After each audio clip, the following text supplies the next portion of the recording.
going on, everyone? Christmas is coming up. Merry Christmas, early Christmas. Merry crisis.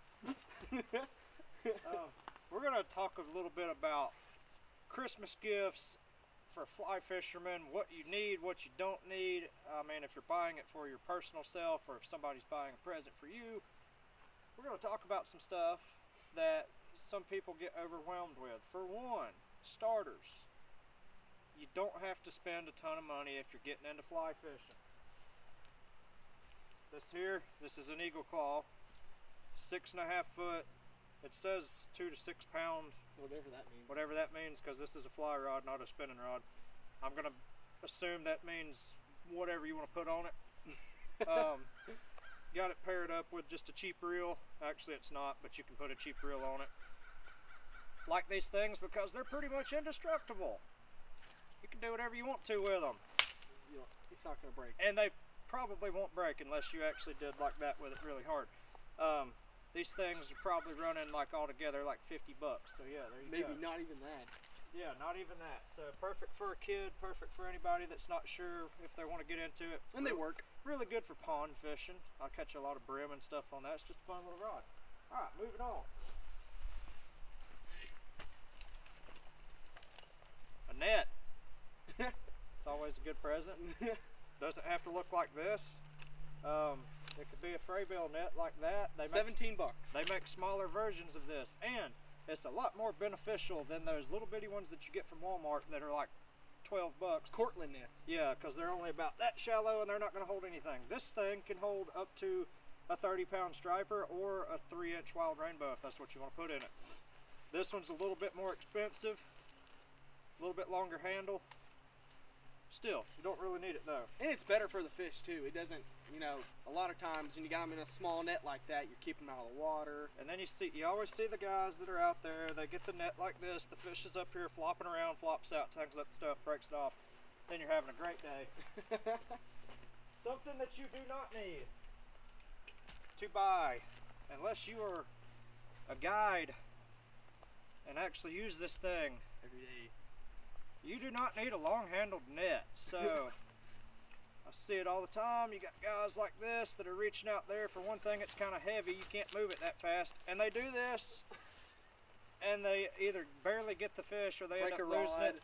Ben, would you like to demonstrate how it could be done with just a short-handled net? I mean, it's all about controlling the fish, but you know, putting it out there, fish comes around, fighting him, comes along.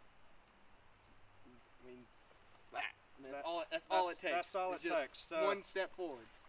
You don't need that to get the fish because it's far away from you. Even for big fish. I always see it with really big fish. Just suck it up, get that thing right there. You don't need this crap. You don't need that. Another thing you don't necessarily need is a tapered leader. Especially because most of y'all are probably indicator fishing. Little bobber. Probably using that. Say hello to your leader for the next 20 years. Yeah. All you need to indicator fish with is about that much 20-pound mono.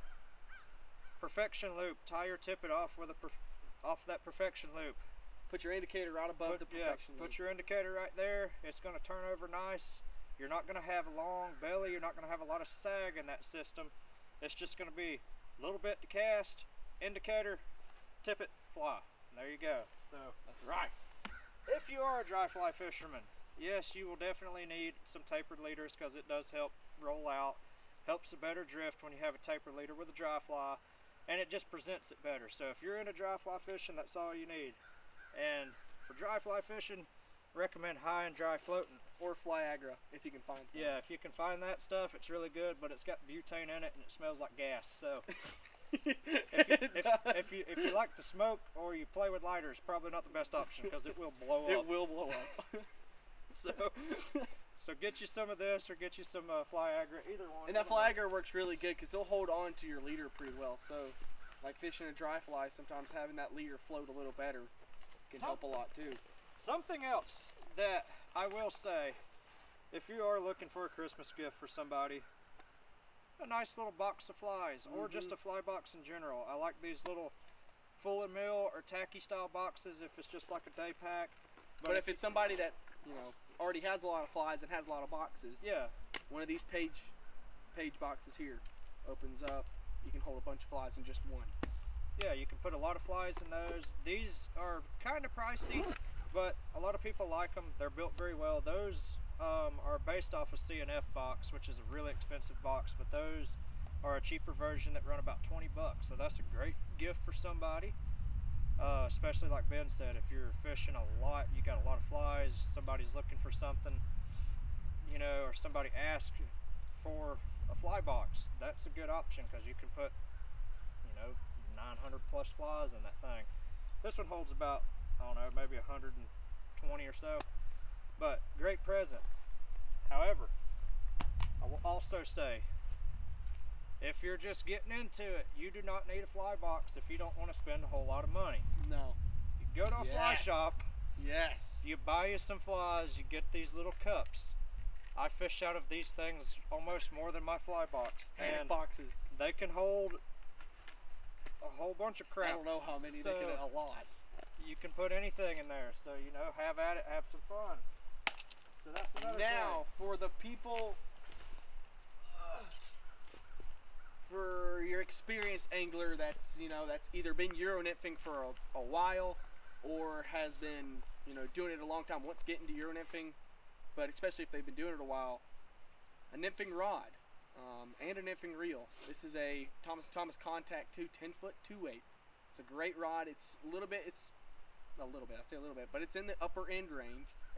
But it's very nice. It's not personal. It's up there in the 850 range. Right.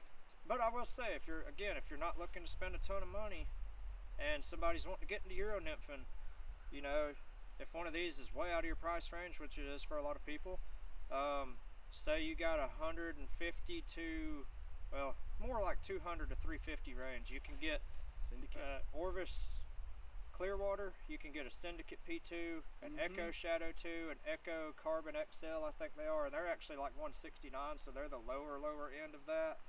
But high-end stuff, these are really good rods. If you got the money to spend and somebody's looking for it and you want to be like the best person ever, go out and buy them a Thomas & Thomas, a Say GSN, or one of those, and you know, they'll be your best friend, just like, you know. And then the reel, this is a Hardy Ultra disc, like a 3/4. It's a good reel, really smooth drag, and I think that's a Ross Evolution LTX. This is my 10-foot 3-weight.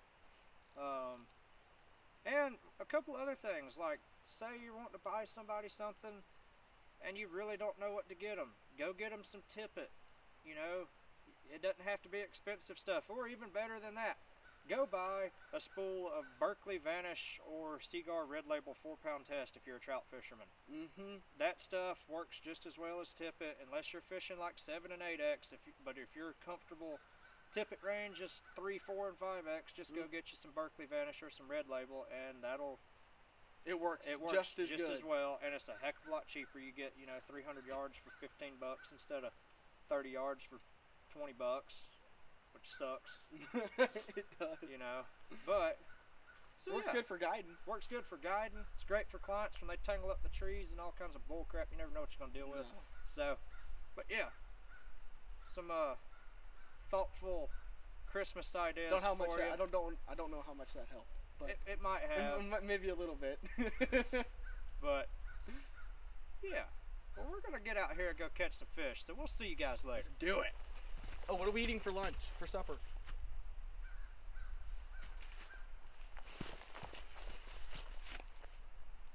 Huddle House. Huddle Yes. House. Yes. Waffles.